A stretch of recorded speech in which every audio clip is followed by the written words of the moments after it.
Welcome back to Beyond Mobility, AMF-Bruns Insights. Today we are recording live from the Transit Retreat, an event that brings together transit leaders, mobility managers, advocates, and industry partners from across the country to share ideas and collaborate on the future of transportation.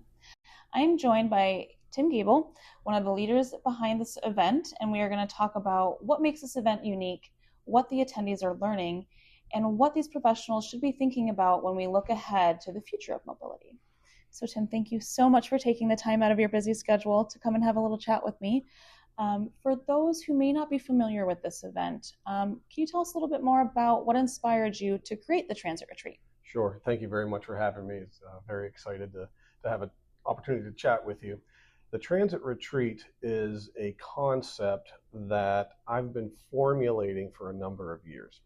As a rural transit manager for the last 23 years in Pennsylvania, I've gone to many conferences, many events, and they're all very good.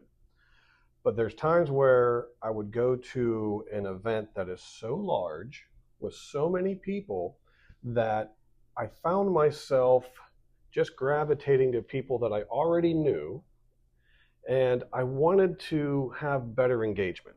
I wanted to be able to meet new people, and it's kind of hard when there's 500, 1,000, 2,000 people there. Mm-hmm. So I started talking to some of the national partners, some of the vendors that we have relationships with, and I said, hey, when I go to these events, the most value I get is just walking around the halls talking to people. So what do you think about creating a smaller, more intimate event that's not a conference, where we bring in some of the national partners for 2 days of sessions, networking, and just have an event where people can have real conversations? And that was the catalyst for the Transit Retreat. We're in our 5th year here in Mobile, and it's been a phenomenal success. I would have to agree. This is my 2nd year of attending, and this event definitely has a different feel. I remember from last year, my first time attending, I actually did have the space to connect with new people and to meet people and to find out how I can make an impact being such a new person to the industry. So I really appreciate you hosting something as special as this. And in your perspective, how do you think this retreat has been going so far? It's been going phenomenal. Mobile has been a great host city. It's a beautiful city. People really enjoy being here. One of the things that makes us different, other than having a smaller, intimate attendance, is that we strategically get our attendees outside of the conference center, outside of the hotels. So many times you go to conferences and you never leave the walls of the facility. Absolutely. And I want our attendees to be able to experience our host city, to be in an environment where it's just hanging out, talking. And that's what we tried to create here. And people have really gravitated to that. And people have, Mobile's been a phenomenal city. Everybody loves it here, and it's just great to get out and kind of, take your tie off, take your jacket off, and just have a nice conversation. I agree. And I did hear a lot of the attendees talking about their explorations, and then the dinner on the boat was such a hit last night. So I love that you are bringing them into the cities that you guys are going to. I agree. More often than not, I go to the hotel, I don't leave, and I don't even feel like I got to connect with the area and the people. And with our job specifically, we work with a lot of people. And so being able to see how different cities are managing transit or popping on a public bus and just seeing what that situation is like can add so much value to not only what we do for work, but to events like this in general. Yeah, it absolutely can. And our vendors have been very appreciative because they don't like being stuck in an expo hall. And as you know, we tell all of our vendors, please sit in on the sessions. Hear the stories, hear the conversations that your customers or your potential customers are having, so that we could collectively help move the industry forward.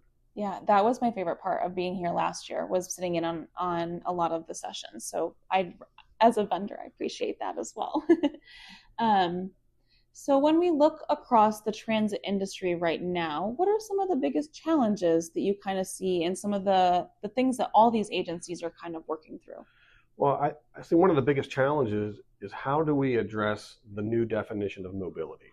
Mobility has changed so much over the years, and I like to say that transit we need to look at not just public transit as public transit, but the larger ecosystem of mobility. And that goes from how do you make it easier for people to access your services, whether that's cashless fare technology? How do you make more timely same day services through microtransit? So I think one of the challenges that people are facing is that we live in a world where everybody wants the information now. They want to put their phone up and ding for payment, and they just want a seamless transition into their mobility needs. And that's a challenge, but we have great vendors like you and other vendors here that are really trying to listen and find solutions to advance mobility in general. Right, because I can see the value in that fast-paced turnaround, but then at what cost does that imply with the safety of them as a rider, right? So if the technology is malfunctioning, or if the route isn't perfected, or if that driver doesn't have the skills needed, that speedy, quick turnaround may not always be the best. So I can see where that can be a tough balance to navigate. But on a more positive note, what are some trends or innovations that you're really excited about when you see mobility changing?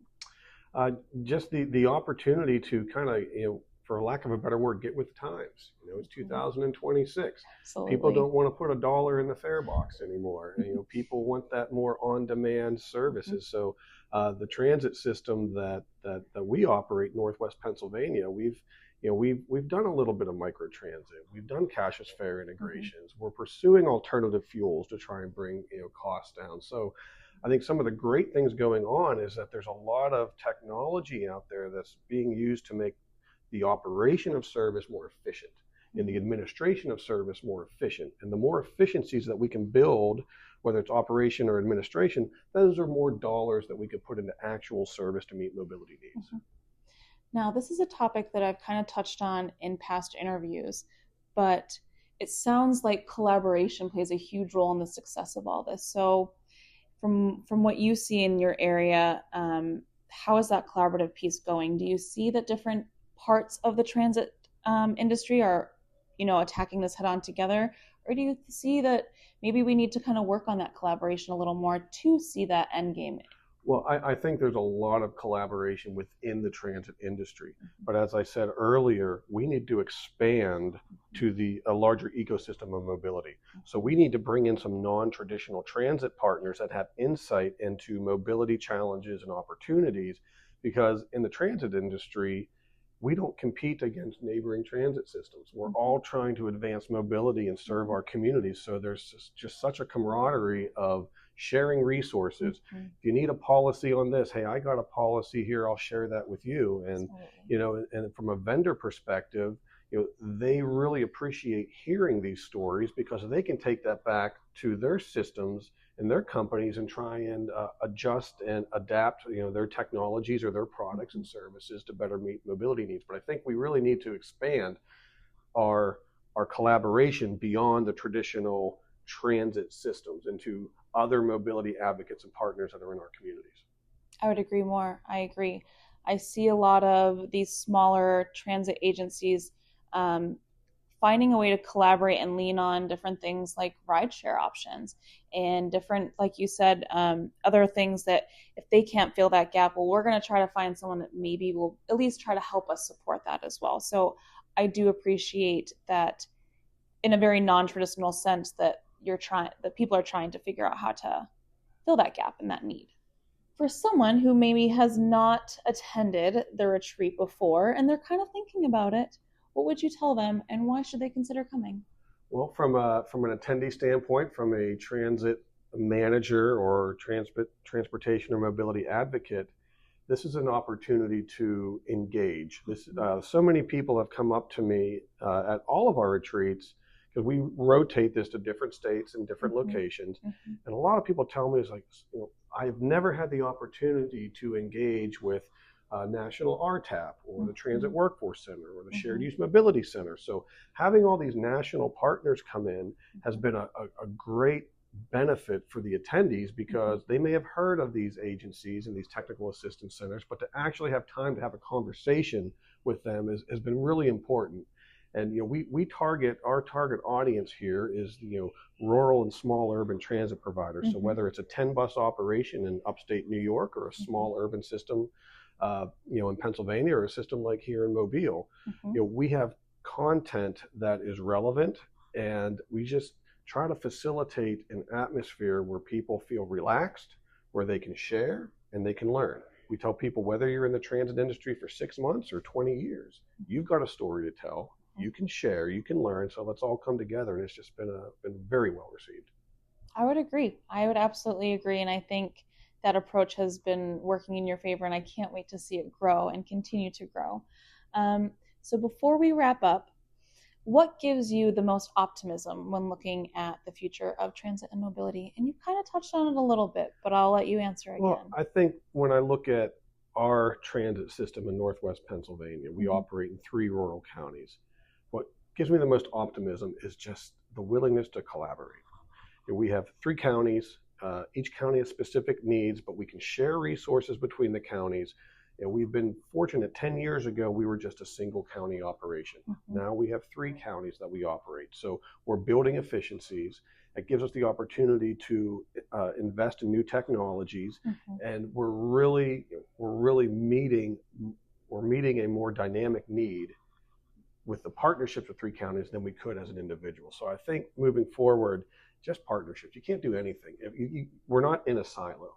So whether you're an urban system or a rural system or a mobility advocate, we all need to come together, collaborate, find the opportunities that exist in our communities, and try to meet those needs. I couldn't agree more. And I appreciate you taking the time to create a space where that collaboration and those conversations can be facilitated. And so thank you so much for all that you do for not only your local transit community, but for the whole the nation of transit community. Go ahead. Yeah, and thank you for the opportunity. And if people want to learn more about the Transit Retreat, they can visit our website at www.transitretreat.org, all one word, Transit Retreat. So you can sign up for alerts to hear about upcoming retreats, and would love to see you at our next retreat in 2027. We would love to see this grow, and we'd love to see that collaboration piece take off. So Tim, thank you so much for taking a few minutes to share your perspective with us today, and for helping bring this community together through this amazing retreat. And to our listeners, if you're passionate about mobility, collaboration, and improving transportation systems across the country, events like this are a great reminder that progress happens where people come together and share ideas and solutions. Thank you again for listening to Beyond Mobility, and we'll see you on the next episode.